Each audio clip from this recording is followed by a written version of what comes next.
We're going to go right into it. I'm Chris. I'm the Longbox Punk. He is Shaun Sunday. Brain Beast Studios is as he's most commonly referred to. Shaun, thanks for hanging out with me on what is for you a Monday morning. It sure is. Are in Australia. For those of you that are watching stateside, as most of you typically do to this show, I am in the Midwest. It is 7 o'clock in the evening for me on Sunday. So we're traveling through time, breaking all of the paradoxes right now to have this conversation and bring it to you live. Shaun, man, I know that you have been streaming a lot in the last 72 hours. So I appreciate you hanging out with me for another hour-ish, whatever, interview here. So my friend, tell me, let's hear your origin stories. Like, how did you get into comics? How did you start making comics? Tell me all about that, about all of those things. Well, I got not two words, but two names for you straight away. Is Dragon Ball Z and the X-Men? Yes, and yes. Yeah. Every morning before school, X-Men, Dragon Ball Z. Sometimes they switched it up and X-Men was on after. So it was X-Men first, Dragon Ball Z after. So I had to hit record on the VHS on the way out the door. Yep. And then come home and I'd get to watch Dragon Ball Z after school. Because I had to go and get a bus at, frankly, asshole o'clock to get to the next town over to go to school. So it was always early mornings. But I loved the X-Men cartoons, the X-Men comics, Dragon Ball Z. I started just copying pages out of the X-Men comics in the back of my school books in Biro and somehow managing to do a half okay job out of that. Yep. And I just knew, the second I picked up a pencil and started learning by trying to mimic these pages, mimic drawing the characters from Dragon Ball Z, I was like, I need to do this somehow in some way. I'm not sure exactly what, but I need to do this. And so I just kept working on it. My year 12 senior project was a comic plus a whole bunch of pinups of characters for the comic that I was thinking about writing and stuff like that. I've since trashed that comic because it was 15-year-old garbage. But it was valuable in its own way because it taught me a lot. Sure. And I've just sort of always been doodling since then. I fell off a bit after I went to uni in 2010 because unfortunately the life drawing teacher there sucked. And I took a real hit to my confidence in my abilities and my self-esteem after going to that uni. Thanks, QCA. And kind of stopped drawing for a few years, except when I was basically doing concept sketches and like layouts and drawing templates and stuff for costumes that I wanted to build when I was doing prop making stuff. And then my partner encouraged me to start working on it again because they knew I wasn't happy not drawing and I wasn't happy doing the costuming anymore. Yeah. So I put one down and picked the other up, and almost immediately got my first paid gig, which you will appreciate, which was designing comic book cover style poster for a local wrestling company. Yes. That's the dream, man. Yeah. I'll send you a picture of that later, actually. I've still got a digital copy of it on my hard drive. That's awesome. But it's like it was Australian Wolf was the wrestler. Okay. And he had like a green and gold Wolverine-esque costume. Okay. So that was fun. And yeah, and just started going from there. I not long after that came up with the idea for Snuffles and started writing that, and then realized that I was not there yet, so I had to put that down and try to work on some shorts, and it's just been going from there. So with Snuffles, you both wrote and drew that, correct? Yeah, I've written it and I'm drawing this one. The one for Double Billing I have drawn. There is another short that will be coming out afterwards, most likely. Still in the negotiation stages at the moment. But if that does do what I think it's going to do, there's going to be an even earlier origin story. of Okay. Snuffles, because this is just sort of an intro. But yeah, there's going to be how Snuffles came to be with the people Snuffles grew up with before he was Snuffles. Okay. Sort of story. That'll be really fun as well. But that one's going to be drawn with a buddy of mine, most likely. We're just still confirming that, so I can't give too many details. Sure. But as soon as that is solidified, I will be shouting it from the rooftops because I'm pretty excited about it. That's awesome. And speaking of exciting, double billing, dude. It fully funded in 45 minutes. Yes, it was wild. It was absolutely wild. We're there on the stream. I've got Bill from Beetle and Grimm's. If you don't know Beetle and Grimm's, they are a really cool D&D company, and they make like platinum special editions of all the adventures. So it comes with like all the props and stuff, and they take the adventure books and break them down by chapter, and then they make little encounter cards and stuff like that. Oh, cool. So it's just way easier to plan your stuff. And I can't afford those platinum editions because they're very expensive, Sure. but they do sell some of the bits and pieces separately. So I've got some of those for my upcoming games. But Bill's great. Bill's really generous with his time. And I was like, hey, Bill, you want to come and hang out for another launch party? He's like, yeah, all right. So we were chatting, and I was drawing Bill's D&D character at the getting ready to draw Bill's D&D character as one of the fan arts. And we'd gone, okay, 25%, cool. I'll update that counter bar. Oh, I think we've just hit 50%. So let me just, in a second, when we switch back over to the right overlay, I'll update that. And then I think it was Devin Arscott sends me a DM on Twitter, and I'm like, the fuck?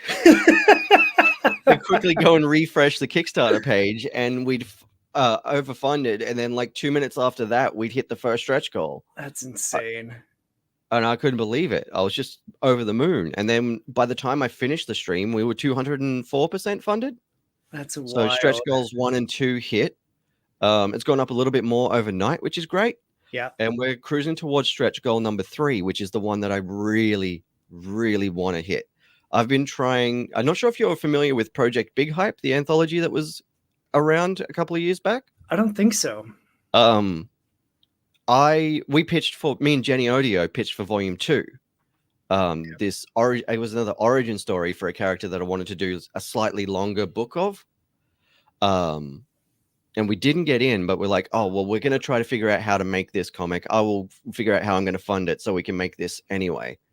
And that was about 4 years ago now, that Big Hype Volume 2 was. I think it was 2021.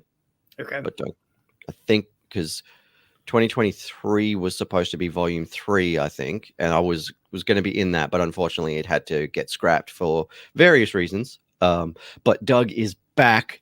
He had to go on a bit of a personal hiatus for a bit.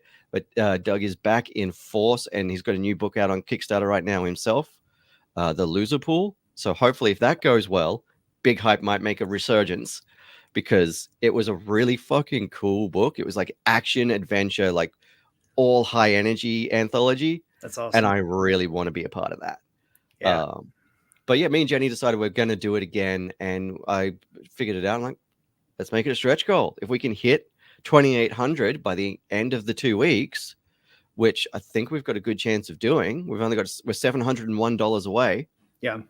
Then I get to make the Network Man, which is it's the origin story of the titular character, who's Teddy Valentine, and it's a retro futuristic spy action sort of story. I love it. And I'm really looking forward to that. Man, you just like jumped way ahead on my notes, because I was going to ask you about the Network Man, because the design that I saw, I was like, dude, that is so freaking rad. Like, what the hell is this story? What is going on? Like, why does he have a TV for a face? And like, here you are beating me to it. So well, we can hit that, and I'll tell you all the things you want to know about Teddy Valentine when we hit that. Then okay, great. Just talking about the Kickstarter itself is that I'm so excited. Yeah, and I really want to hit that goal. I really want to make that comic. Jenny's art is amazing. If anyone flicks back through my Instagram or Twitter media, you'll see some previews of Glitch Cache, the cyberpunk comic that Jenny drew with me, that Bear Claw is coloring at the moment. It's not quite done, but it'll be done soon. And Jenny's work is just fabulous. And there's no Awesome. one that I can think of that's more suited to doing a retro sci-fi action adventure thing with me than Jenny. That's cool.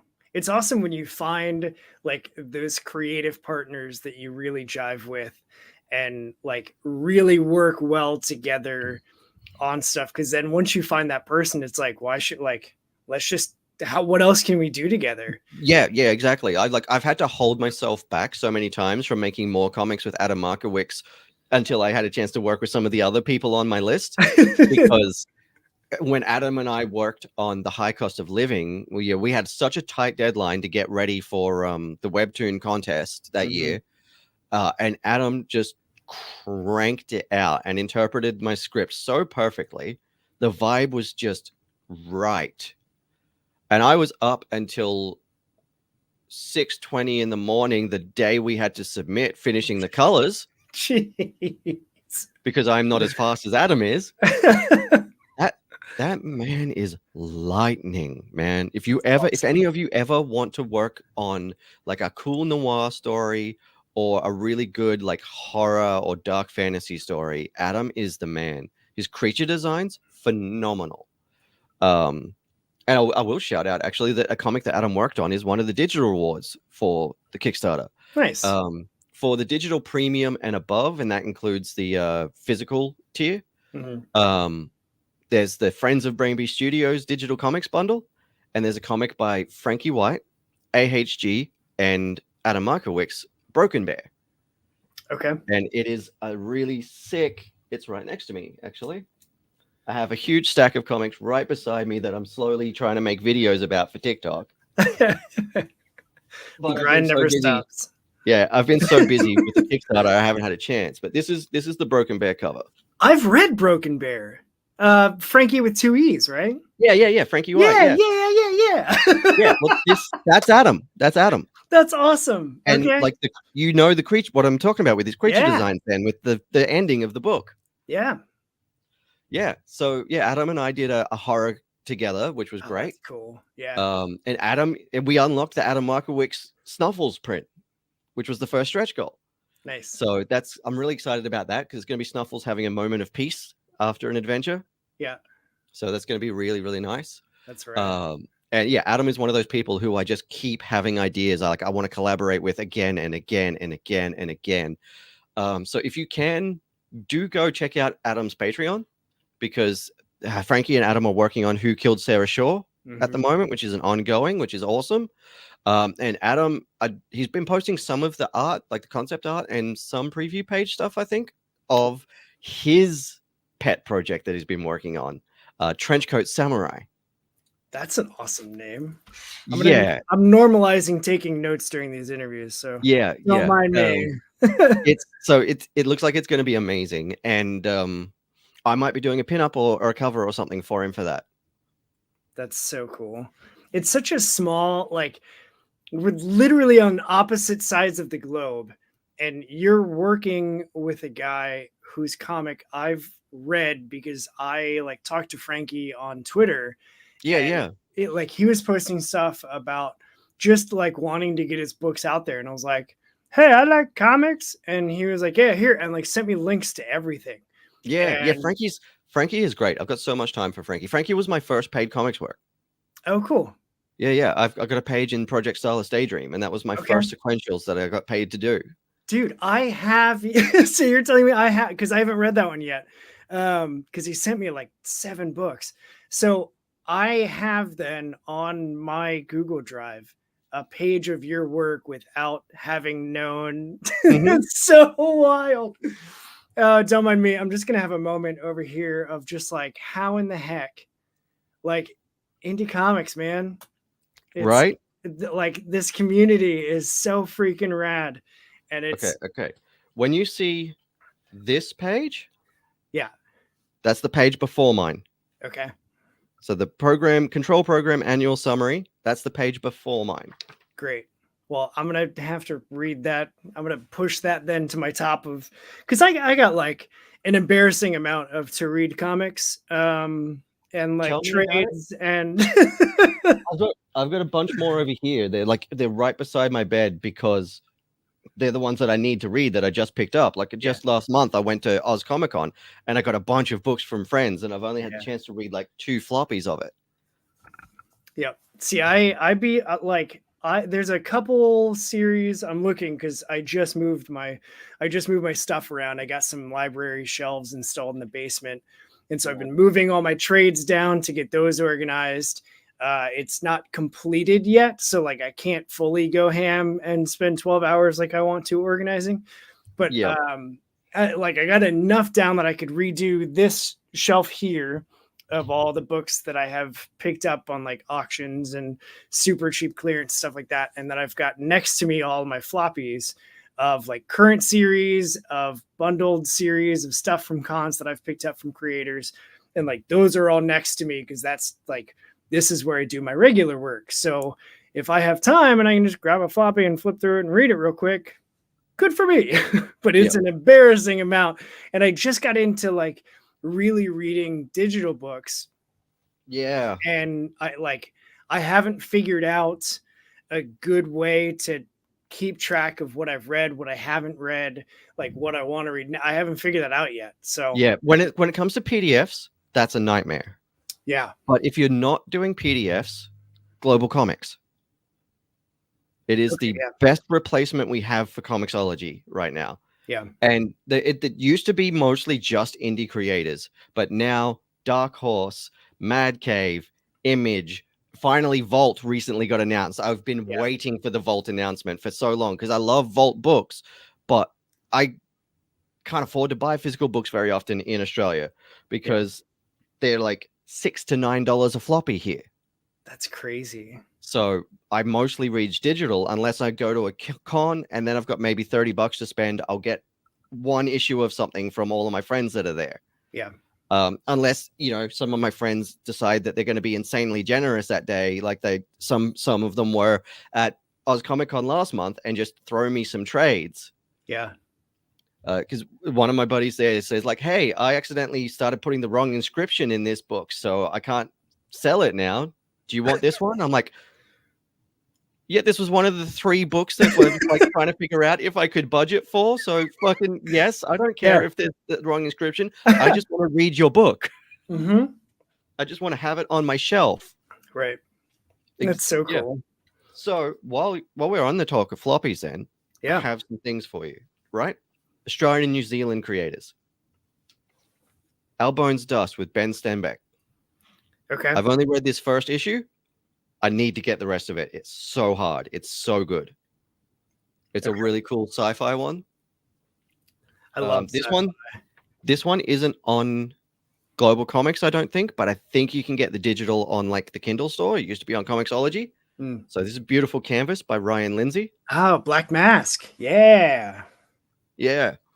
I'm not sure if I'm just looking up Ryan on Global Comics right now while we're talking, and I can't see that. So I'll just check Beautiful Canvas. No, Beautiful Canvas isn't on there, but I think it's on Kindle on like Amazon and stuff. You may have heard of this one already. Yep. That's David Hazan. David's great. David and I did a live show of No Capes at Oz Comic Con last year. That was great. That's awesome. Allegory of the Cave. Yes, it's a graphic novel adaptation of the Allegory of the Cave. That's awesome. Like Gary Proudley and Mitchell Collins, sorry, not Michael Collins. It's from Gestalt Comics, and they are on Global Comics. Yeah. So any Americans that are looking to broaden your horizons a little bit, go hit Gestalt's page on Global Comics because they're all amazing Australian creators, and I've got so much time for all of them. Gary is a huge supporter and really, really thoughtful guy. And like literally most of the comics I'm about to show you are written by Gary.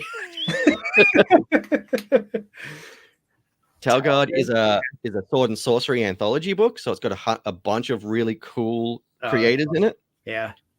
They've done 2 volumes so far. Volume 3 is on its way, and I've had the privilege of seeing some advanced pages, and certain fans of certain no-name artists are going to lose their mind. Okay. I have been waiting to see one of these particular artists in something non-big two for a while, and this is oh I can't tell you how good it is. Awesome. Proud Heart. Okay. I think it's just a one-off. I think this one was just a one-shot. And it's just a cool little short story about the secret love of Achilles. Okay. This one is not a Gary one. This is great. This is Clever Man, about Indigenous heroes. And I can't remember right now if the show came first or the comics came first, but there is a TV series of Clever Man. Yeah. About First Nations powered people and becoming heroes and stuff. So that's really good. This one is a one and done graphic novel by Gary that I absolutely fucking adore. It's so sweet. And it's got all the recipes inside it as well. Oh, that's awesome. It's a really, really touching book. I almost cried. Nice. And last one that I've got handy is Dark Heart. This is another Indigenous First Nations superhero book. Oh, sweet. So it was the start of the Indigiverse books. And it is on there as well. I picked up number 3 last month and then got home and realized, fuck, I don't have number 2. I thought I'd gotten number 2 the con before. Yeah. So I'm like, you know what? I'll grab number 3 while I'm here. But number 3 actually has one of my friends coloring it, which is great. So I'm looking forward to reading it. But on Saturday, when I go to Metro Comic Con, I'm going straight to the Gestalt booth and grabbing number 2 because the artist is there and she signed my number 3. So I'll get her to sign number 2 while I'm there. That's awesome. I think she signed this one on the inside as well. I'll have to compare the signatures to make sure who I've got. So I try to get everyone on the book to sign it if I can. Yeah. But yeah, those are some really, really great Australian ones. But yeah, anything by Ryan Lindsay, I highly recommend, especially the new one that Mad Cave just released a trade of. I can't see it right now. I know it's around here somewhere, but Dear Editor. I've heard that one. Yeah. I missed the first run of that just barely. Ryan and I were tabling at the same con. I hadn't seen him for a while, and that was the con I got my Negative Space set from. Okay. Not Negative Space, Beautiful Canvas. Oh, I picked that up from him, and I'm like, you know what? I'll see how my sales do for the rest of the weekend, and then I'm going to come back to get Dear Editor. Sold out. Dude, I hate when that happens. He said not only sold out, but that was the last of them. Oh, no. That's it. That was it. And then I went to All Star Comics just to get the new, when Mad Cave announced it was picked up. I was like, fuck yes, this is so cool because this is one of Ryan's best books. I love it. So more people are going to get to read it now. And I went to go get number 1 of the new one. That had sold out. But I was like, that's the original run over there. They didn't. They had 2 through 5. They didn't have number 1. Of course. So I waited, and then last month I got the trade and got Ryan to sign it. There you go. So yeah, just to derail the conversation a little bit there, but I can't not shout out some of the amazing creators that are here that I can't wait to work with that really deserve attention from a wider audience. And literally, like Gary especially, but Gary, Trev, Jake, a bunch of the other people on those books would probably all jump at the chance to have a chat with you. That's because awesome. They're all really interesting and really lovely people and love having a chat. Gary and I have got, I know you had a question about this, but so this is one little tease. Gary and I do have an episode of No Capes coming out sometime this year. Okay. That we filmed last year, but it hasn't been edited yet. Okay. We actually did it on site. There was a cool place that's unfortunately closed down now called Aunt May's Pop Culture Cafe. That's awesome. And it was really neat. It was really neat, actually. They turned into they closed down the cafe and went full catering company because that was just what they were getting the most orders for now. Yeah. But apparently they do have another venture of some sort coming soon. So I inevitably will get to talk to the owners about that at the local con here in Ballarat in September because one of the owners is one of the organizers of the con. That's awesome. Yeah. So It's great Gary's, when you get to know like the inside people, because then yeah, you're yeah, always in the know for everything. yeah, exactly. And there's just so many really lovely folks down here, honestly. And we've been blown away in the what almost year and a half that we've been here now. We've just had so many lovely experiences in this city, and then Melbourne is just an hour and a half away. I just jump on the train and I'm there. That's awesome. I wish I could jump on a train and end up somewhere cool. We don't even have trains that come through our area. So I think I'd have to drive like 4.5 hours up to Chicago, Yeah, and then take I've the train. heard that. I've heard that about America, that there's not really a passenger rail system. Nope. Nope. There, I mean, there is, but like only Excuse me. only in like maybe 25% of like cities and stuff do the Yeah, actual like passenger no, trains to go through. Everything else that is just like figure that's it out. insane. I can get a train here to Melbourne, right? Then I can just swap over to a train from Melbourne to Sydney, do one more swap over, and get a train straight from Sydney all the way back up to Brisbane. That's It's a crazy. long trip, Sure. but I can do it. Yeah. You know, I think it's 36 hours in total, Oh because like wow. 22 hours from Brisbane to Sydney, usually a layover, and there's like another 10 hours to Melbourne, and then an hour and a half to Ballarat. Yeah, I'm trying to like figure out what that would even equate to stateside, and I don't. Everything is driving, and especially like so Yeah, I'm in Ohio in the Midwest, and the way that like it's just a Midwest thing is if it's less than like a 12-hour drive, we're just going to drive. Like even if we can go to the airport, catch a plane that's like a 45-minute flight, we'd rather drive the 4 hours than fly 45 minutes. Like yeah, it's just what's ingrained in us. And like when the last time I took a plane to do anything was like visiting my sister out in Montana, which is over on like the West Coast. And then before that, like I flew out to Vegas for a wedding, but that was shoot going yeah, on 10 years ago. So like every other vacation since, we just drive, and it's fine. Like it's fine. It's not the best, but it's cheaper than flying almost every time. So that's just what we do to get around. So yep. I get that. um Well, that trip I just mentioned yeah, is several Texases. I yeah. Yeah, because Yeah. I think Texas from one side to the other is like a 14-hour drive Yeah, to yeah, go exactly. straight. Queensland, where Brisbane is 2.5 Texases alone. That's crazy. Yeah, it's funny. Like, so I've met so many people in the States that are, when I tell them how big Australia is, they are blown away.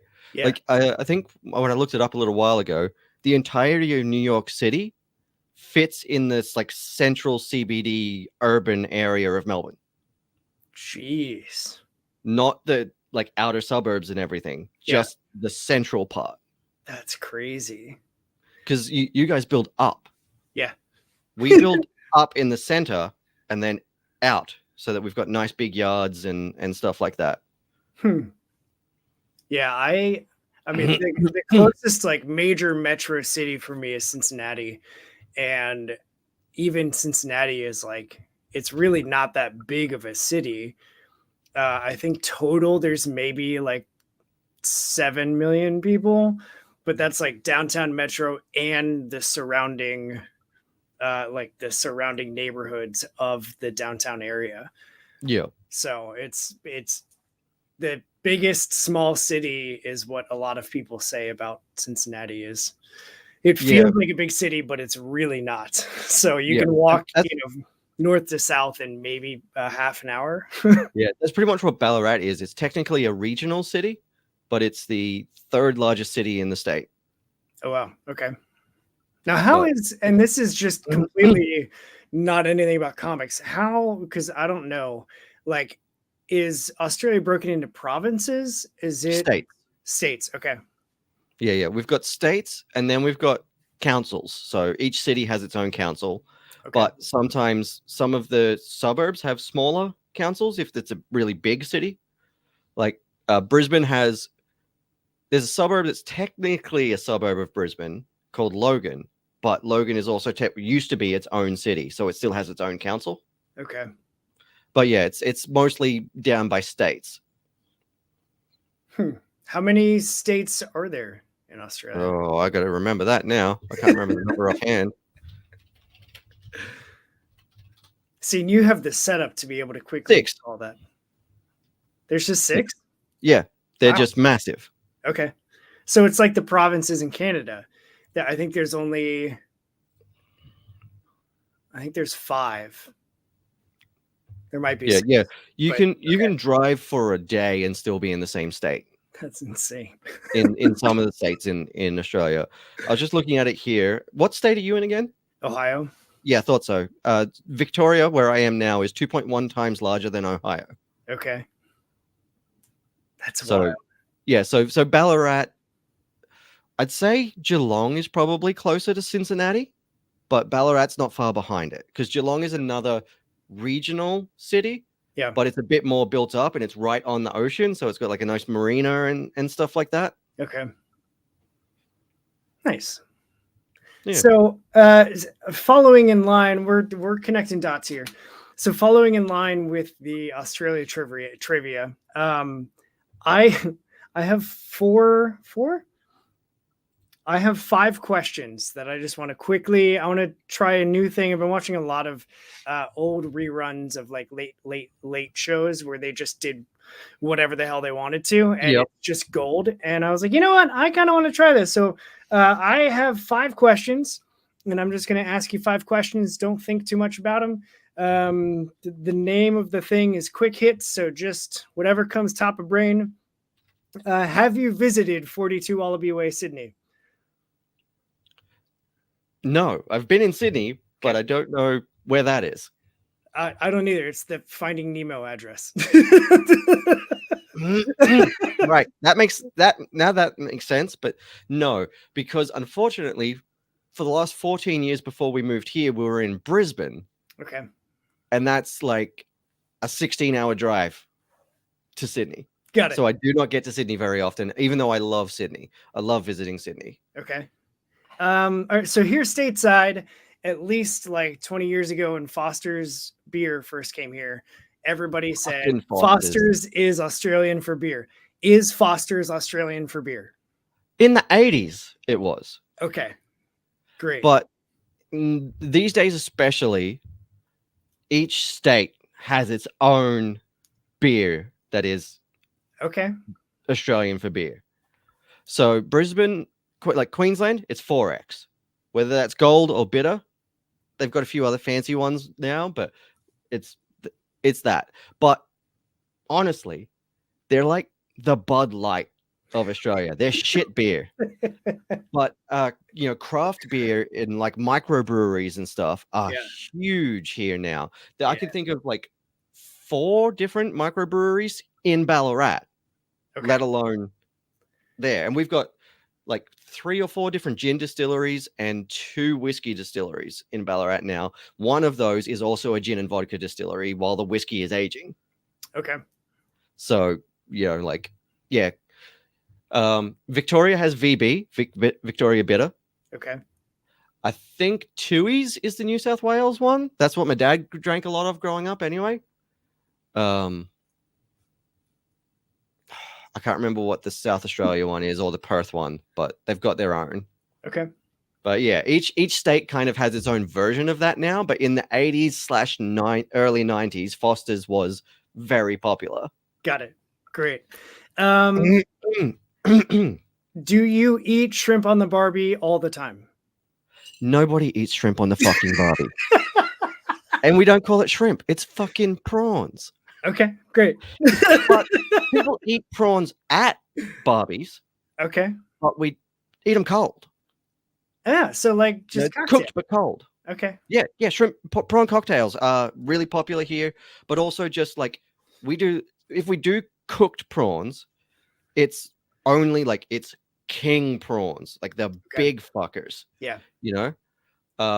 And they're sometimes people will barbecue them, but more often than not, they're done as like a whole meal, like sometimes like a pasta meal or something like that. Yep. People get a bit fancy with the big ones here and make really nice stuff with sauces and stuff like that. Sure. Okay. Cool. See, this is why. Okay. So nightmare fuel, the giant like human-sized spiders. Are those? Is that legit? Have you seen one?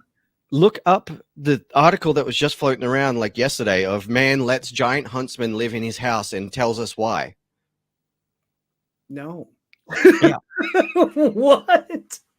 Yeah, it seriously, I saw the photo and I was like, fuck off. There's no Yeah, way. it's the biggest fucking huntsman I've ever seen.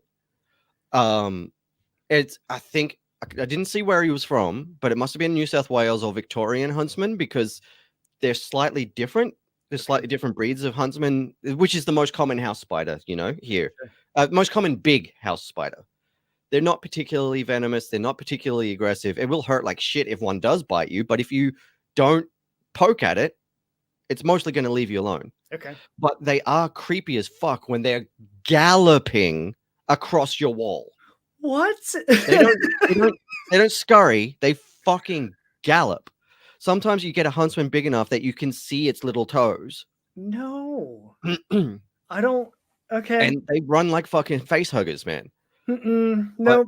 Up in Queensland, they're like a light brown color and they look kind of furry. Okay. But some of the New South Wales ones and like further down south in the colder climates, they're like more of a freaky black looking one. The ones here are like a light mousy brown with some really interesting beige markings. They look kind of cool, actually.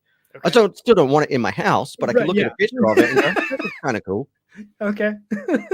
But the one from this article that I saw yesterday, because Matt Harding, who's doing one of the covers for Double Billing, he messaged me this photo yesterday and goes, "What the fuck, man? You just have these things in your fucking houses?" I'm like, "Hang on, let me just verify this." Oh shit, yeah, no, that's a real one. Yep. They don't usually get that big. That's the biggest one I've ever seen. Terrifying. The ones you got to watch out for though are the trapdoor spiders and the funnel webs. They're harder to see. Okay. Trapdoor spiders live in little burrows in the dirt. Yeah. And they get sticks and web and make a little lid.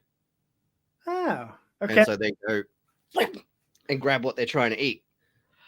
They're extremely venomous. And then funnel webs make like funnel shaped webs in the grass to trap prey. And they're also like this big and look like tarantulas, and they're very venomous too. But again, the benefit of some of the most venomous spiders in Australia being what they are, you can see the fuckers coming. Yeah. Except for the trapdoor spiders. This is why we tell you don't go barefoot in the bush. Got it. Okay.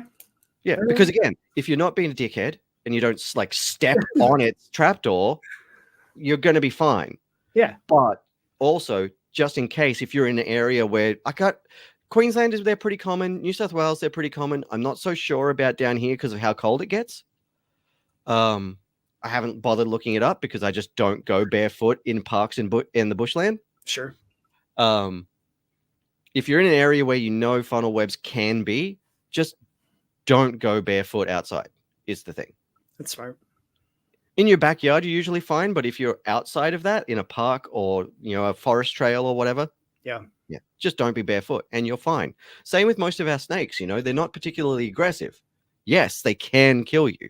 They probably won't. Right. They're most likely just going to run away from you. But if you do something to piss one off, you're in trouble. Yeah, that's the fuck around and find out. yeah, exactly. That's the thing. It's like for all Americans watching this, most things in Australia don't want to kill you. There are a lot of things that can, but generally they just want you to leave them alone. I have seen one snake in the last few years, and it was a carpet python. It was a tiny little carpet python curled up in between our screen door and the glass door, just enjoying the sun. Yeah. And I had to gently shove it out with a broom because it didn't want to wake up and get out of the way, and we needed to take the dog outside. Right. But like a couple of years before that, we did have a black snake in the backyard, and those ones are bad news. But it wasn't a big one. It was only about this long. Okay. Yeah, that's that, and about that. But that shit will still put you in the hospital. Yeah.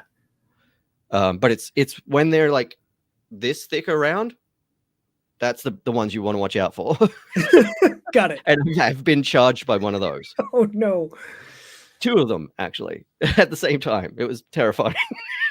I mean, getting charged by one, I would like be scarred for life. I feel like. To be fair, like we were way up in the mountains. Okay. In the bush. Yeah. And there was this lovely big log that we wanted to sit on and watch the sunset. Yeah. As we started approaching it, I saw these 2 hose pipes wriggling towards the tree. And then I looked closer and saw a bit of red on those hose pipes and grabbed Robin and said, "Let's get the fuck out of here." Right. They can have it. Oh, we don't need that specific. No. So like in the cities, you're not going to encounter most of the deadly stuff. And if you do, it's going to be pretty small or very visible because they're pretty brightly colored for the most part. Yeah. Leave it alone. Yep. Yeah, I was playing frisbee golf, and my disc ended up back in the woods, and so I was like digging through the woods trying to find it, and it had hit a tree and like fallen down, and so I'm climbing down under, and I grab it, and as I grab it, I heard like some rustling above where I was, and I was like, "There's no way," and like there's just a tree snake, like totally harmless. It's not like we're not in an area that is populated by poisonous snakes, but it was, probably like yours, like about a solid maybe 3-4 feet still don't want one in your face. Yeah, and it was just like wrapped on the branch, and it had like dropped its head down, so it was pretty damn close to eye level. And I was like, I'm just gonna leave it there. I don't need it. You can have it. You can play. We can be fun. Yeah, and as I said to Matt yesterday when he was talking to me about all the things that could kill you in Australia, I'm like, dude, you guys have got fucking bears. Mm-hmm. You got bears, you got cougars, you got bobcats, you got fucking wild boars. I mean, we've got pigs too, but like some of the boars you guys have got are insane. You got fucking crazy badgers and rabid raccoons. Yep. We don't have rabies in Australia. That's wild. We don't not have it. I think there are some animals that have a variant of it, but not the one, like your dog coming home frothing at the mouth because it's contracted rabies isn't really a thing here. That's crazy. God, that's nuts.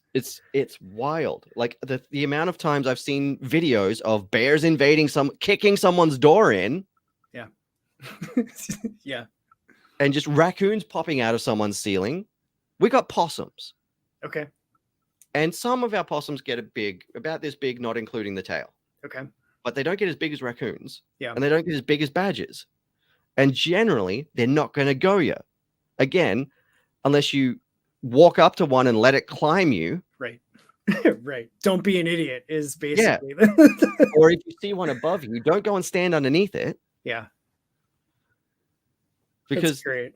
They're marsupials, but they still got like big rodent-like teeth because they eat plants and bugs and stuff. And they've got little claws because they climb trees. So they will mess you up if they land on you and freak out. Right. But that's awesome. Yeah. Most things here don't want to kill you. The amount of things in America that could kill you with one swipe is terrifying. Yeah. I mean, a lot of those, though, to be fair, are like out west. And like, I mean, we were in the Appalachian Mountains for our honeymoon, and like we were just backpacking and stuff, and I was like, I swear to God, like we don't need to see any bears, we don't need to see any of that stuff. And we didn't until we were driving back to our hotel, and then we passed, like we came to we're winding up and down the hills, and we saw a bunch of cars stopped up ahead. And I was like, they're probably looking at some sort of wildlife or something. So I slowed down and stopped. And we like look over, and maybe 10 feet away was a like black bear cub. Just like, hey, just standing there on the other side of the road. And I was like, oh, he's just He's just like right there. Yeah. Yep. Yep. Okay. And that's like our biggest things that are scary is big kangaroos. And they get, some of them get big. I've seen like 8-foot tall kangaroos, That's insane. but they aren't giant fanged clawed tanks like big old grizzly bears and black bears. Yeah. You know, like the size of a car. We do have some car-sized animals. We don't have wolves. We don't have wolves. We don't have coyotes. Even dingoes are rare now because they're on the endangered species list. Yeah. But if you just don't go to the island where the dingoes are and fuck with dingoes, you will be fine. You'll be fine. It's great.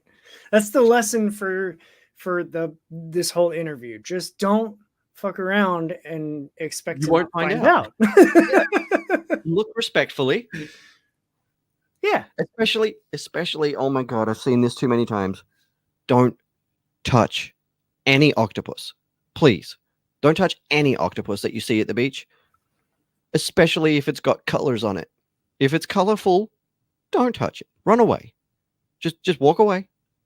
Are they all poisonous? Not all octopuses are poisonous, but the blue-ringed ones especially, if you see one with blue spots on it, it could be a blue ring. Those are incredibly poisonous.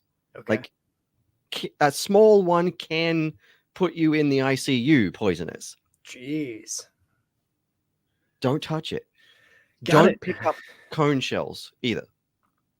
Because we have a particular type of mollusk in cone shells. I can't remember the proper name of it, but it's got a little venomous needle that shoots out when it's hunting. Okay. So just don't pick up a cone shell unless you can see very, very clearly it's empty. There's nothing inside of it. Got it. Yeah. Got it. Yeah. All right. Visit the beach, just be careful. Perfect. But, yeah. I think that's sage advice though, like anywhere you go. If you don't know about it. Exactly. That's the thing. People bang on about how dangerous Australia is. It's like, I have not encountered most of the things that are in Australia that are bad. Like, I've never come across a funnel web in the wild. I've seen evidence of them, but I've never seen the spider. I've seen that, like, I've seen an old trapdoor nest, but never seen the spider. Okay. And I can count on both hands, like less than 2 hands worth, how many black snakes I've seen in my life. You know? Yeah. So, like, they're here, but they're just not that much of a worry, honestly. Yeah. I mean, like you said earlier, it's not like Australia is a small place. Exactly. And like, yeah, they live in lots of different places, and you're most likely to encounter them in more regional areas. But even then, I grew up in a country as country can be bumpkin town. And I still only saw maybe 10 brown snakes, which are also as bad as black snakes in my life. And they were only like itty bitty baby ones. Yeah. So you pick them up and throw them over the fence and you're good. Sure. Yeah. No, that's exactly what I would do in that situation. By pick them up, I mean with a shovel. You just scoop them. Okay. Just like launch them. Yeah. My luck, I would launch them just straight up and they would come right back down on me. Well, every time I did it, I braced for a scream. I was like, we had a big fence and I couldn't see if there was anyone on the other side of it. That's perfect. What's your favorite Australian snack? Like, Look, honestly, most Australian snacks are actually snacks from somewhere else. Okay. Pavlova, New Zealand. Yep. Lamington, I think also New Zealand. Fairy bread, maybe the closest thing we've got to something that was made here. I still don't know the exact origin of it. And it's more of a kid's party snack. But hey, if you're an adult and you want fairy bread, you fucking well have some fairy bread. Just do it. Fairy bread is fun. I love it. And for anyone who is watching that doesn't know what fairy bread is, you just get a piece of white bread, put some butter on it, and sprinkle round sprinkles over the top. You can have the long ones, but most commonly it was made by like lower economic households in Australia, and the easiest ones to get were what we call hundreds and thousands, and it's the little round ones. Okay. And it's just some sugary bullshit. Yeah. But I guess The only thing that has become kind of a Australian icon that if I can do, will not miss the opportunity to do is grab a Bunnings snag, which is a sausage sandwich from outside the Bunnings store, which for all those who've seen Bluey is Hammer Barn, where it's a charity fundraiser. They just get a little kiosk, a little tent outside. They got a little barbecue set up, and they just do a sausage sizzle, and you just walk up, hand over some money, and they hand you a fucking cooked sausage on bread with some onions, and you can put whatever sauce you want on it, and off you trot. Man, that sounds great. It's like yeah, when you're Bunnings, like on the weekend, go get a sausage, go do your shopping. That's great. You know, but there are a lot of things that have an Australian identity, but they're realistically actually, because of how multicultural Australia is, from all over the place. You know, Italian families coming over, Greek families coming over. You know, Turkish delight is really popular here because we had a lot of Mediterranean families brought over to Australia in the early days for very unfortunate reasons that I won't go into detail here. You can look it up. But having them here means that Australia has a really rich foodie culture, you know, especially Victoria. It was Italian and Greek families in Melbourne that were the origin of why Australian coffee is so fucking good. Okay. Australian coffee culture started in Melbourne with Greek Australian, Italian Australian immigrants. And I would tell you, yeah, the coffee scene in Australia is really good. Even just the most random, just like hole in the wall kind of Darrow looking place, if they've got a coffee machine, you walk in there and you will get a good baseline coffee, you know? Okay. Yeah. Fancier cafes, you'll get a fucking excellent coffee, but pretty much anywhere in Australia that's not a 7-Eleven, you are almost guaranteed to get a coffee that you walk away with going, yeah, that's pretty good. Awesome. Because it's just burnt into the Australian hospitality scene now, you know? Yeah. There are some gorgeous cafes in Melbourne. I'm not going to lie. There's so many that I still have to go to yet. We were just driving around here in Ballarat the other day, and I saw another little hole in the wall one, tiny little place, but it looks really fancy. Yeah. Just enough room for like 4 people to go in, order their coffees, wait, and go. Dude, I love that. Yeah. And then there's another place here that sells like coffee machines and all of your like home coffee pour over accoutrement and stuff like that. But they also sell beans. They get their own blend roasted and stuff like that. Oh my God, it's the best coffee. It's so good. Seriously, I just got a 1 kilo bag of it delivered to me last week. That's awesome. It's so good. It's called, and for any Australians that are watching this, it's Coffee Pirates, coffee with a K, and you can go to their website. I don't know if they deliver Australia wide, but if you send them a message on Facebook or give them a call, I'm sure they'll organize it. And if you're like me and you love really good coffee and you like pirates, then you want to get Calico Jack. It's fucking delicious. That's so good. I love it. And like, I'm such a sucker for like themed. Yes. There's not enough fun themed branded coffee in Australia. Yeah. There's like so much good coffee, but a lot of it takes itself a bit too seriously with its branding. Okay. So the most fun ones are the Laughing Pug, which is still kind of plain aesthetics wise. But I like that it's themed around the owner's dog. Yep. Killer Coffee, which is all fun skull designs and stuff like that. And the coffee's really tasty. And you can get that in just in grocery stores and shit now, which is great. Nice. And then Coffee Pirates is my favorite. But there are other roasters around that I haven't gotten around to checking out yet to see what their branding is like. The coffee is excellent, but I like fun branding. So I'm forever sad that Rootless Coffee and Smuggler's Coffee and what's the other one? Oh shit, Found Familiar are all in America, and it costs so much to ship here. I've been very lucky that the gang at Smuggler's Coffee and I get along really well, and they've sent me a few bags now and then. That's awesome. But they've got some really fun branded stuff, and they do shit like aging their coffee in bourbon barrels and stuff before they grind it and send it out. That's awesome. I had no idea they did that. Yeah. And they're really great. But we've got a new one here called Dark Ritual that I haven't tried out yet. They're D&D themed and Cthulhu themed and stuff like that. So they're very, very recent, but they're not local. So I've got to like order and pay shipping. So I just haven't got around to it. I think they're Yeah. Sydney. But yeah, that's another one that's kind of fun. But if anyone watching this is an Australian and knows of other fun coffee brands in Australia, please tweet at me, drop it in the comments, because I really want to try more. And if you're one of these coffee companies that ends up watching this and you just want to like send me a bag to try, I stream every day, every week on Thursday morning and Friday nights, and I need coffee to keep me going. And I am actively hunting for a coffee sponsorship so I don't have to spend as much money as I do on coffee. Amen. And because I love trying coffee, and I want to talk about the coffees that I get to try on stream, because I love just telling other people about good coffee. So if anyone wants to send me some coffee, get in touch. That's so good. How would they get in touch with you if they wanted to sign up as a You can sponsor for find you? me as Brainbeast Studios everywhere, or you can email me at Shaun@brainbeaststudios.com. And that's Shaun with a U, It is. not with a W. Well, circling back to, now that I've completely derailed everything into like, let's just talk about Australia and how awesome you have things over there. Okay. So we talked about Snuffles a little bit. Tell me about Below the Waist.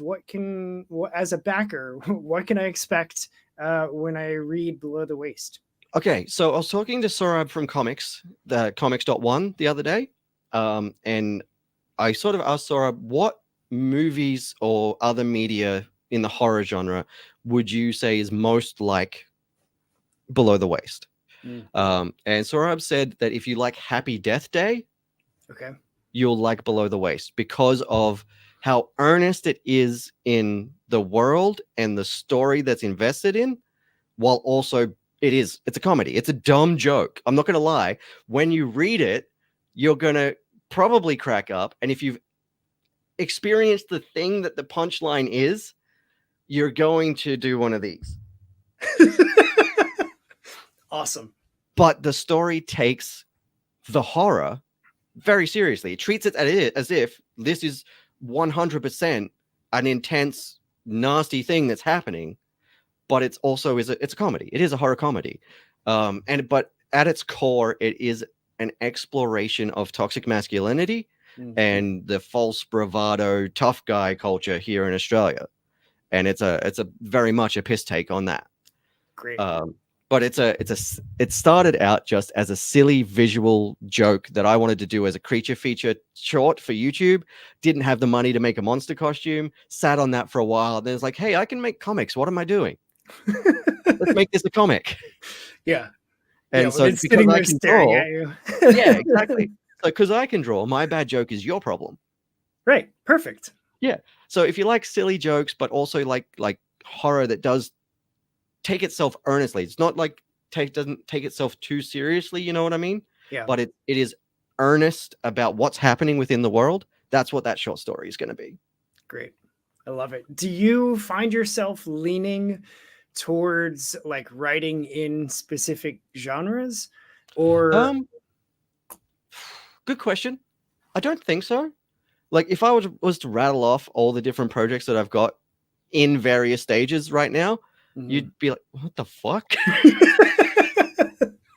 Because like I did a horror because the first big one I did with Adam was a horror because we were originally pitching for the Monsters or Monstrous anthology by Warden Comics, and we didn't get into that one. And then we saw that the Canvas competition on Webtoon, and we're like, all right, let's have a crack, And then I was just thinking one day, like, oh, what's another story I could do? And I was like looking through my hard drive at things that I'd written scripts for short films with fan films and silly shit like that for, and I'm like, oh, hey, it's another horror set in Brisbane, but that's just what I was writing at the time because I was writing for where I could film. Yeah. So I'm like, all right, well, we'll just do another horror set in Brisbane, but this one's a comedy. And then we've got Snuffles, which is science fantasy. We've got Glitch Cache, which is cyberpunk animal rights. We've got one that doesn't have a name yet, but it's a Western, but it's set in the 1800s here. Okay. In Victoria, in the Victorian goldfields. I've got a noir detective sort of story, but it's Greek mythology inspired. That was a pitch for Down Below by Limit Break Comics, but I didn't get into that one. Just barely missed out. So that's that, and I want to expand on that because it was only 4-page limit, but now I can do it longer. Yep. Oh, what else? Oh, shit. I know I've got a bunch. So do you always start with like a shorter story and then expand on it? Or is it based on like where you're trying to go with that story that determines? Yeah, it basically is that. It's like, what am I trying to do? Like, is this a pitch for a thing? Mm-hmm. If it's a pitch for a thing, then I try to stay within the limitations of that thing. If I don't get into the thing, then I get to flex my muscles and stretch my legs a bit and go, well, actually, I really like this idea, but I think this idea could actually be this many pages. Yeah. And play around with it a bit more. Okay. But if it's not a pitch for a thing, I just kind of I use a website called storyplanner.com sometimes. They've got a specific format that I like called the take off your pants outline. Okay. I'm still not exactly sure why it's called that, but it's a really great form fillable little thing where you just answer a set of questions, and by the time you're done, you've got a basic outline of the story that you want to tell. Okay. And then once I've finished filling that in, I can usually go, this is a single issue. Or this would probably be an ongoing series, so I'm going to need to write a full treatment for this. That sort of thing. So it really depends on what the purpose is. If it's just a project for me, then I can just fuck with it and see where it ends up and then fine tune it or expand it. But if it's a pitch for an anthology, then it usually starts as between 4 and 10 pages. Okay. And depending on what their limit is, and then we'll get expanded if I don't get in. Cool. So, because I think I heard you say on one of your Twitch streams that the double billing is kind of an intro for Snuffles, and that you eventually want to make that a longer web comic. Is that, am I remembering right? I've already written the outline for that web comic. I wrote it like 8 years ago. And that was when I realized, because I was trying to follow the advice that everyone gives you of, not make your first comic your big magnum opus type thing. Yeah. I'm like, hey, this sounds like a fun idea. I reckon I could get like a 60-page story out of this and just do it as a one-shot graphic novel. Yeah. I wrote the treatment, and as the stories just started flowing, I was like, oh, fuck. Way more. Yeah, this is way more than I thought it was going to be, and I am not ready for this yet. Yeah. So I just started writing bits and pieces of prologue story to get a feel for the world, and I have a world building document that I come to every so often when I have an idea and just answer one of the questions and jot that down, and I've sort of been playing with Snuffles like that. And then when Project Big Hype Volume 3 was taking submissions, I had a chat with Matt, and I'm like, hey, have a read of this. I wrote this draft many years ago, so I'll fine tune it into a script later. Yeah. But if you like the sound of this, why don't we pitch this? And he's like, yeah, let's do it. So we pitched for that, and we got in. And then unfortunately, Big Hype 3 had to get kiboshed. Hopefully it'll come back one day. No pressure to you, Doug, to do Big Hype. But if you do Big Hype again, I am 100% there with you, because I love the Big Hype book. I love the format. I love the energy that you put into it. It's a very big project, so I totally get not wanting to overstretch yourself. But just know that everyone in the community that I've spoken to that's ever read or been a part of Big Hype loves Big Hype. And we will back you 100% on that. But yeah, then we decided that we'd make it ourselves. And then I was like, all right, well, how about I do that? And then I'm going to draw this one by myself. All right, well, we'll do it anyway. I'm going to apply for a few grants, Matt, and see if I can get the money for this. Yeah. And then I applied for the grant. I got a grant. It only was enough. And I thank you, Ballarat Arts Foundation, for that grant. But just logistically, it was only enough to cover the printing, not Matt's rates. So I had a chat to Matt, and it's like, I got to figure out what to do here. And he's like, dude, you're good enough. Just draw it yourself, and I'll do a cover. I was like, all right, well, Oh. I'm still going to need to pay letterer fees. Yeah. And this, I got the quote back for the printing. I'm like, okay, so this is how much I can do black and white, because I wanted to get as many books done as possible rather than a very small amount in full color. I was fully prepared to do just a fun black and white treatment instead. Yeah. And I was like, well, I need this much. And look, honestly, if I just print this and put it on my Etsy store, it's going to be almost $30 to ship an $8 book to the States. Yeah. I'm not going to get a lot of stateside buyers if I do that. But if I do a mini Kickstarter, then I can use my manufacturers to handle the distribution for me, like they did for the player screens, and that'll be a lot more affordable. Therefore, I will be able to get this book into the hands of my American followers, my UK followers, and so on. And I'll just handle shipping the Australian and New Zealand stuff. Yeah. So I was like, all right, mini Kickstarter it is. And thanks to Ballarat Arts Foundation giving me the money for the printing, I only needed to raise the difference to pay for the upgrade to full color, and then letterers fees and, diamond mailer costs, so Gemini mailer, whatever the fuck they're called, and the equivalent that I can get in Australia easily, and all of that sort of stuff to be able to ship the books. Yeah. So like, all right, well, that's the plan. And that's when I was like, okay, so Snuffles is only 10 pages though. So what am I going to do? Right. Well, I'm already planning on working on this, and I've started layouts on this.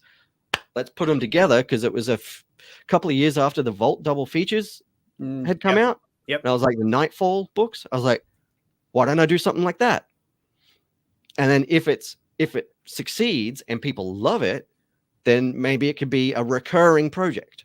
Cool. Yeah. Because I've got a lot of shorts in me, and I know I'm going to come up with more. So maybe I can do another double billing every second year or something, because I don't want to do it every year, because I don't want to put pressure on myself to come up with new shorts while I'm trying to work on the ongoing story of Snuffles. But if I do one like every second year, I'll almost inevitably have tried to pitch for something and not got in, because fuck me if those anthologies are not competitive. Yeah. I've had so many of them come to me going, I loved your story, but we just don't have a fucking enough room. Yeah. Because they get like 200 submissions for a 19 story book. Yeah. Yeah. And that's probably being moderate too. Like, yeah. And I certainly don't begrudge them. I think the last one I pitched to, I think they got like 400 submissions, and they could only have 16 stories in the book. God, like, what do you even, I can't imagine being one of the people that has to then reach out and say, hey, listen, we love your stuff, but like, I just can't, we don't have the space. Yeah, exactly. So yeah, certainly don't begrudge them the job of having to narrow down that many submissions, because there's just so much talent in the industry. Yeah. But yeah, I'll almost inevitably have tried to pitch for some more stuff once I clear my plate. I've avoided pitching for the last year and a half because I've been so fucking swamped getting ready for this book. Yeah. But I really want to pitch again soon, especially because I'll have a bigger portfolio too. Like, despite my pitches sounding good, I know full well that my portfolio wasn't strong enough yet because I only had a couple of short comics out. Do they one of which only being a 2-pager.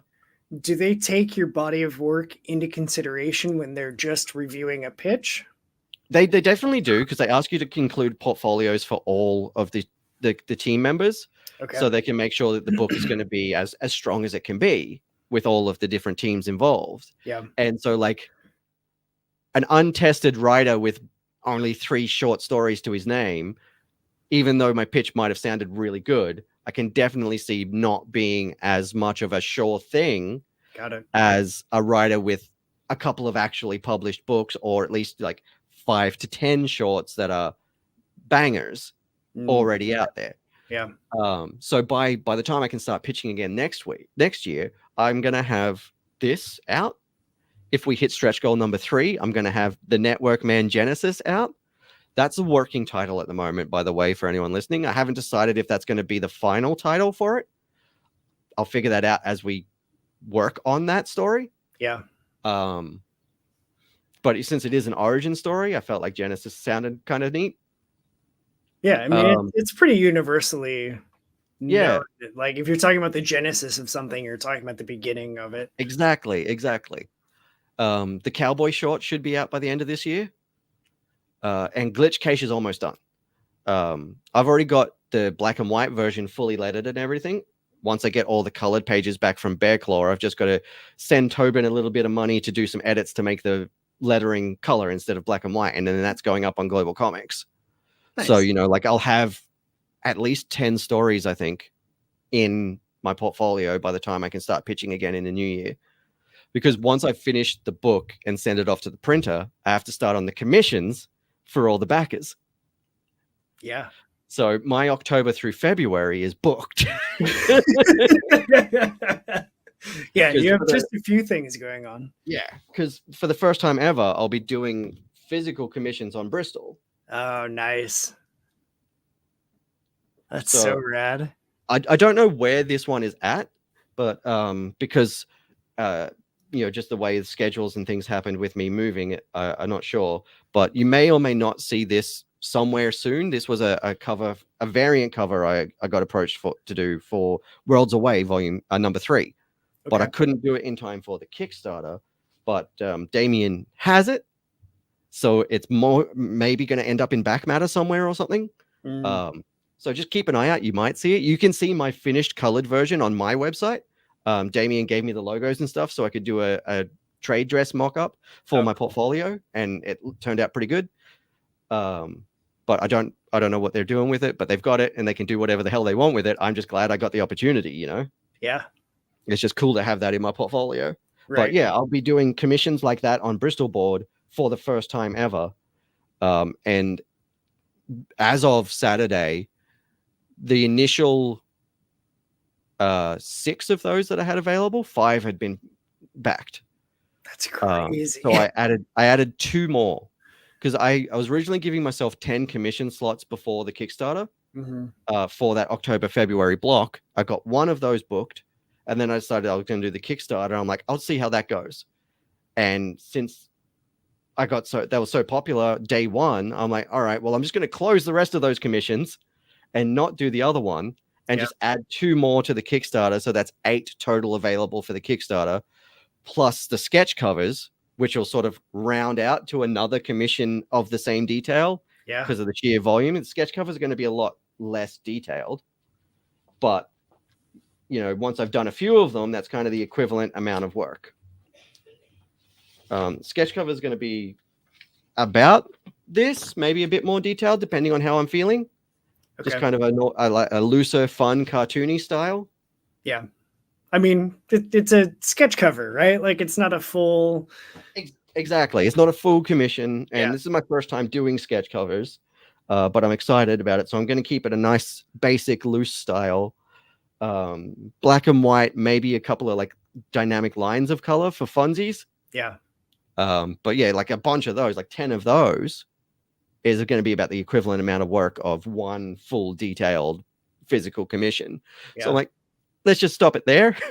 But yeah, I added 2 more. So if anyone was looking at this and you were bummed that you couldn't get the standard cover plus physical commission tier, there's 2 more of those available now, because that one was the first thing to sell out, because there was only 3 of those and 3 physical commissions plus sketch cover tiers.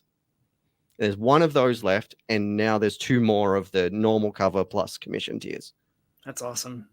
So you've got your hands full doing a lot of stuff, and I know on the Twitch streams that I've tuned into, you're usually doing it like the Let's Make Comics. Is that your normal like? Twitch that's format? pretty much my jam. Is I'll either always be making my current comic project, or working on a new one.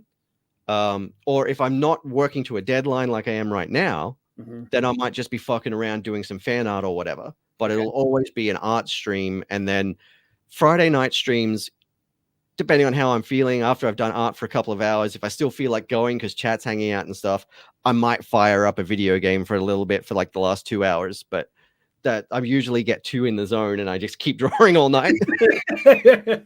I mean, I totally get the the creative zone is real, because I know if I am not in the zone, I'll kibitz about and do like 18 other things. But if I actually get in the zone, and it's not just with like writing stuff, because I can't draw to save my soul, but um I can, like, I enjoy writing, but if like once I get into a zone, there have been times that I'll tell my wife like, "Hey, I'm gonna go." Like, we get a local coffee shop that also benefits, that is basically giving second chances to folks that are getting out of prison, Yeah, and yeah, like they've got a really cool ministry that they do, and so any chance that I get, I like that's my go-to hangout spot on the weekends, and so like I'll be upstairs writing or whatever, and I'm like, "Oh, I've just been writing for like 20 minutes, whatever." I'll check my, and like I'll look at my phone and I have like 18 emails, like 5 texts from my wife, like, "What time are you coming home? Can you bring me home a coffee?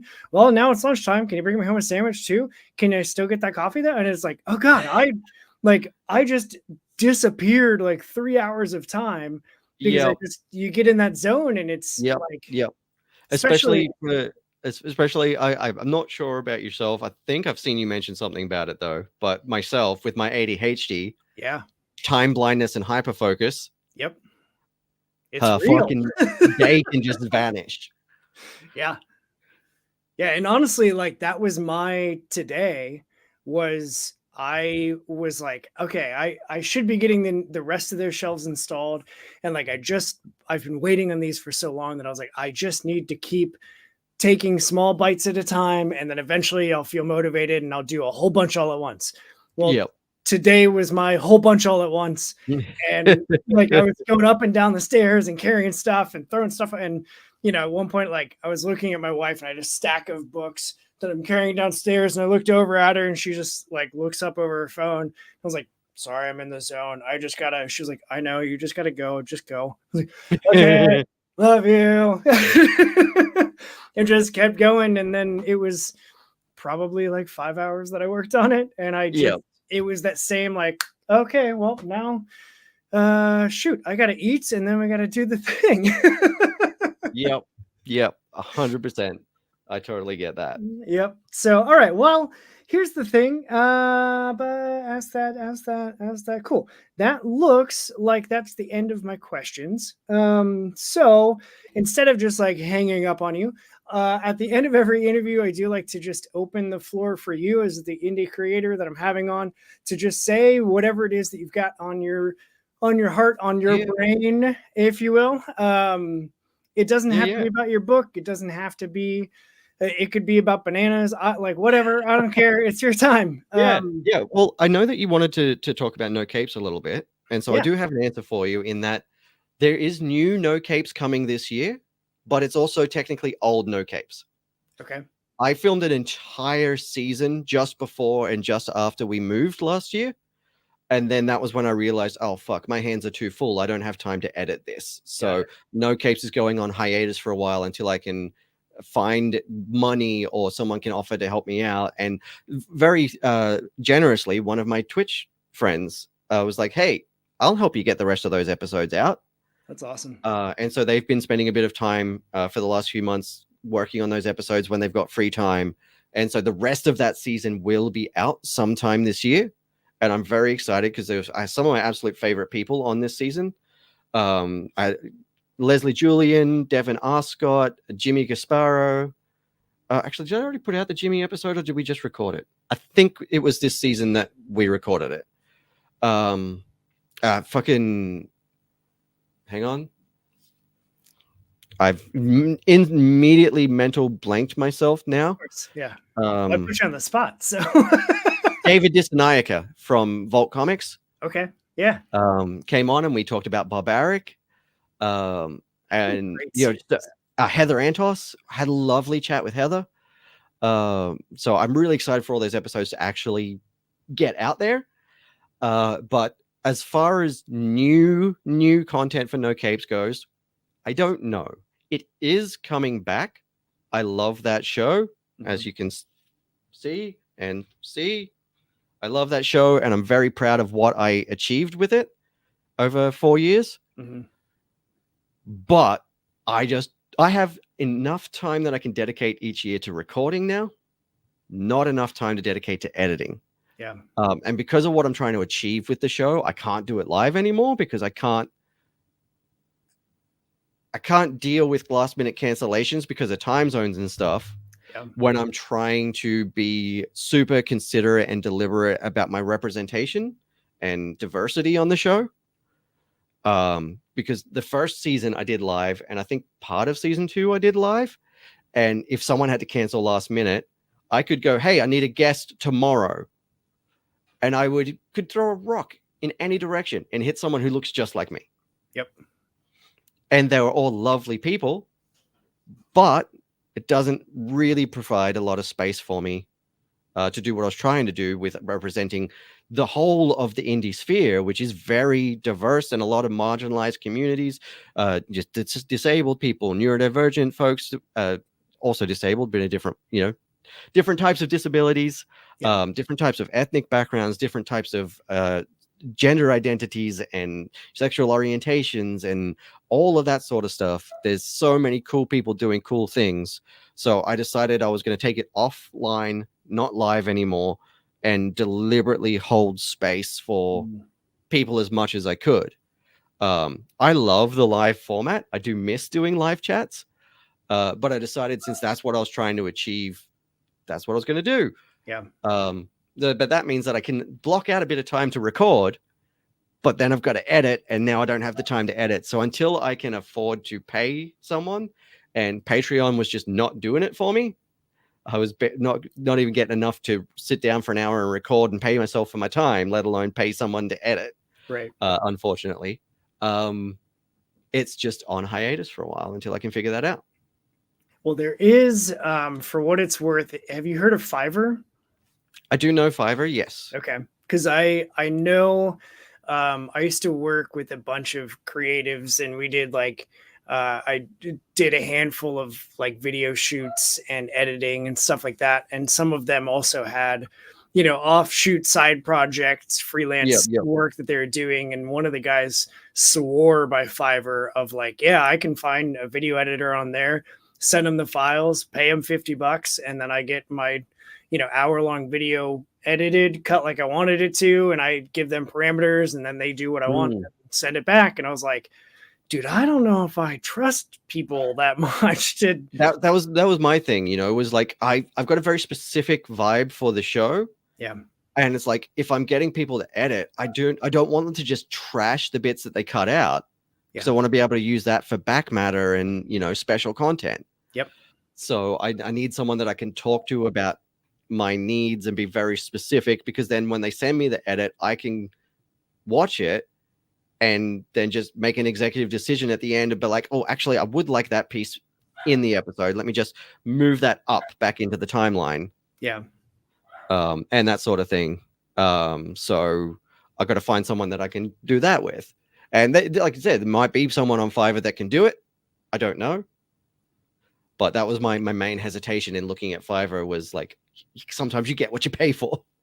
Yes, that's exactly like, you have to be willing to put the money down to get the quality. Right. I know who I want to edit No Capes.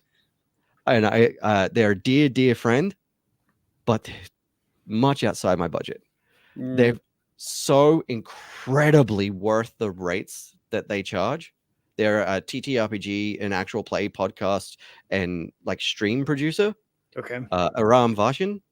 So if you find Aram on socials and check out God's Fall and Replay, and Dead Ghost Productions is the production company that he's got with DJ Malafant now, Dylan, and Kill Every Monster is one of their main shows that I absolutely love. They sit down with guests and go through the monster manual on a specific monster and talk about what's good about it and what is kind of problematic now, and how they would fix those problems and make it not so racist or sexist or problematic. Yeah.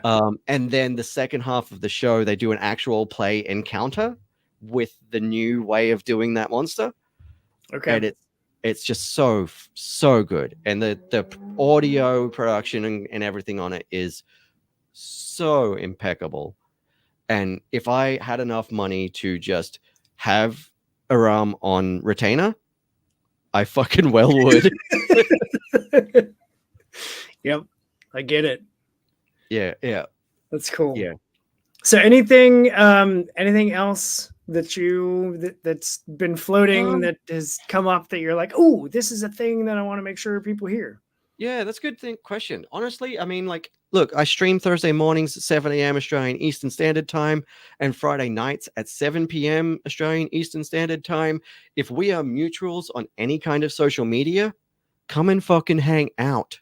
I want to do more collaborative streams. I want to have guests come and hang out and chat while I'm drawing.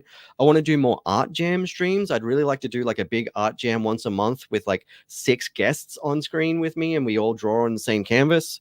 I was doing a little bit of that stuff during the launch party on Saturday. But time zones are a fucker, you know? Yeah. So if you want to come and hang out and we are mutuals, consider it an open invitation. Just jump in the chat and go, hey, I'm here. My streams are set up so that I can accommodate guests within a few seconds. That's awesome. I'm using the Twitch stream together feature. So I can literally just go invite and whoever's in the chat then will just pop in. And they added a new thing where you can do an individual browser source for each guest. Oh, so wow. I can have it preset into my overlay. So the first person to join the call will always be top right. And then the second will be next to them. Third will be next to them. And then fourth, fifth, sixth down the other side. You know, so it doesn't matter. I won't have to fuck around moving things around. Right. Just join the chat, tell me, and I'll click the button. And as soon as you're in the back end, I just push it to the stream and suddenly I got a guest hanging out and it's great. That's cool. So that's something I want to do more. So if you are ever around when I'm live and you've got some time and you want to come and nerd out about comics or TTRPGs or whatever while I draw, I'm doing that with all my mutuals. I'm not doing it with people I don't know for obvious reasons at the moment because I've got vulnerable people in my community and I'm trying to make sure that my community is a safe space for marginalized people to come and hang out and be cool. So I'm only doing it with people that I am mutuals with at the moment. But yeah, if we're mutuals, it's an open door invitation. Just rock up, say in the chat, hello, let's go. That's awesome. So that's a big thing I'm trying to do more of this year and into next year. But I think that's pretty much it at the moment. You know, I'm just like head down fucking working on this book, trying to get it done by October because that's the grant deadline. And then send that off to the printer. And while I'm waiting for that to come back, I'll be doing all these commissions. And then next year I'll be hanging out and writing snuffles, you know? That's great. Yeah. So it's just, that's pretty much all I've got going on right now. That being said, if anyone else wants to have me on their podcast to talk about comics, hi, hello. I love talking about comics. I could talk about comics all day. Yeah, exactly. Like how do I get to this being just a paid thing and I can just do this? There's the fat stack that I've got to make videos about. Yeah, that's a few. And that's not even all of them. I've got a spinner rack that I got from a secondhand library spinner rack. And it was almost full. But right now there's like 3 piles of books this thick just on the other side here. If I didn't have such a delicate setup with everything, I would shame myself and show you this shelf of stuff that I have. Because it's out of control. But like, that's the beauty of comics is there's so much good stuff that's coming right now and that's out right now. And my latest like comics kink is I want to find like 50s, 60s, and 70s horror comics. God, I love them. If I get my hands on them, dude, like it's game over. Yeah. I'm so stoked about the resurgence in the old horror titles being new stories getting made right now. Yeah. Like the Universal Monsters ones, and then there's the Gold Key Mysteries doing some of those. And what was the other one? I know Grimcore Studios, who I'm actually going to be talking with next week. They revamped some old horror stories. I'm pulling it up so that I don't say the wrong stuff here. Screams from the Past. And it's like a forbidden horror comics where they remastered stuff from the 50s. Yeah. I think they've got 4 stories that they've got in the issue that's currently on Kickstarter. But yeah, like stuff like that, if I can find it in the wild, like that's what my money's gonna go to now. Like that and indie comics, man. Right, 100%. I'm gonna have to find what it is and I'll send it to you. But there is like a one that was like a really big horror brand, like a while back. Oh, Here we go. Here we go. Is it EC? Yes, Epitaphs from the Abyss. Yeah. Yeah, Yeah, I'm that really comes out like the 27th. yeah, something like that. I'm really excited for that. Oni's doing some cool stuff with that. Mhm. And like, look, Oni, you've got some titles that I really want to work on. So if you need a writer or cover artist, I'm not doing sequentials for anyone but myself because I'm too fucking slow. But I would love to do covers for some of this stuff, and I would love to write some of this stuff. So if you're looking for anyone for some of the cool shit that you're doing, hi, hello. I love it. Let's rocket strap each other and just take it to the moon with all things horror. Yeah. Sweet. Well, hey, I appreciate you taking time out of what is your Monday morning, my Sunday night, and just kicking it, like talking comics in Australia. And I've got a list of books to look up on Global Comics.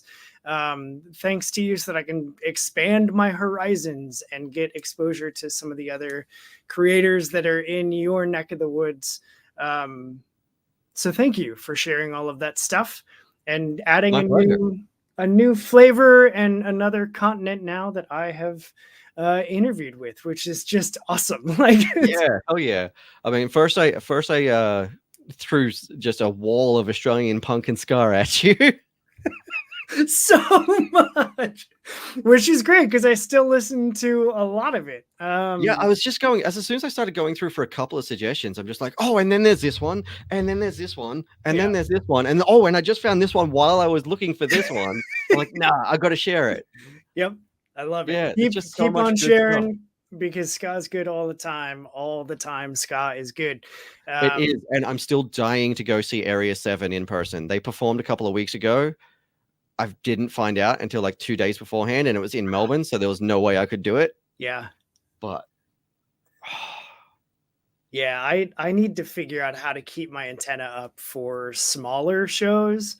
Like there's just not a good outlet that covers like small, like, you know, it's in someone's basement. Like I want to go to more basement shows. Yeah. And I don't know how to find out about it. Do you follow Cartoon Network? I think I do. Yeah, because if you don't know Cartoon Network, you should know Cartoon Network. Because it's such a marriage of our like nerdy stuff plus music that we like. And Jer's original stuff that's not Cartoon Network is also really, really killer. Okay. You know, because they're the creator of Cartoon Network, and then they get ska artists from other bands to come in and do the covers with them. That's awesome. But they also just perform as Jer, and We Are the Union. Okay. They're part of that band as well. Okay. And it's all good. That's so good. I love it. I love it. And I love ska and I love punk and I love talking all things in the realm with you. So thank you for hanging out with me. Thanks for having me. Absolutely, dude. I like the people that I'm meeting in this show and just talking about comics and indie scene. Like, I know exactly what you mean. Yeah, I know exactly what you mean. Yeah, like season 1, No Capes, when like I was like, hey, Derek, do you want to come on the show? And he was like, yeah, all right. I was like, dude, I've been reading your comics since I was a little fucking kid. I've been reading your comics since I was a little fucking kid, and you're just going to come and hang out with me? Yeah. And then this season that I'm still working on right now, do you watch any of the Dropout shows, like Dimension 20 and stuff? No, I don't know that. Okay, Dimension 20 is hands down one of the best D&D actual play shows that exists. They're so fucking good. They're all so funny. You know, College Humor? Yeah. Dropout is what College Humor became. Oh, okay. And so Dimension 20 started there. But they've also got a show that spawned out of their game show, Game Changer. Okay. Called Make Some Noise. And one of the guys from the original trilogy of cast there, called the Noise Boys, made his own comic with a wonderful artist called Bree Tippett. And when that was coming out, I was like, I'm going to shoot my shot here. Hey, you want to come on my show too? And so then I got to hang out with one of my favorite comedians from one of my favorite shows and talk about comics. And it was just, he was so nice. And Bree Tippett is lovely and so talented. And it was so nice getting to talk to both of them. So I got to talk about their book. And then we talked about Monster. That's awesome. It was such a wonderful experience. And it's just, yeah, just like you just chat with people on the socials and you never know what's going to fucking happen. So I know exactly what you mean. It's, and like, especially, so when I first, like the first notion of this show, I posted on the Ides of March because I was like, my radio show is going to end because Spotify is not going to support my format anymore. I got to do a new thing. And I need this creative outlet because I just need a creative outlet. And I like talking comics and I like music. And if I could blend the two and just pull the trigger and do like I want to talk to creators partially just to take notes for myself so that Dude, I've gotten so much better at writing from analyzing these books and just listening to the way that all these creators do stuff. Because from season 1 of No Capes till season 3 of No Capes beginning, I hadn't had a chance to write much of anything. But I looked at the treatment I wrote for Snuffles versus the anthologies I started pitching by season 3 start. And I was like, is this the same person's writing? I hadn't practiced writing anything in that time, but I'd learned so much just from hearing from these people. Yeah, it's incredible. It's just wild that for a show that is still in its infancy, I have people that are like reaching out to me. I've only actually like contacted maybe 5 people. Everybody else is reaching out to me. And it like, that's insane to me. Like, what have I done to earn that? It's wild. Vibe, my dude. The vibe counts for a lot, you know? Yeah.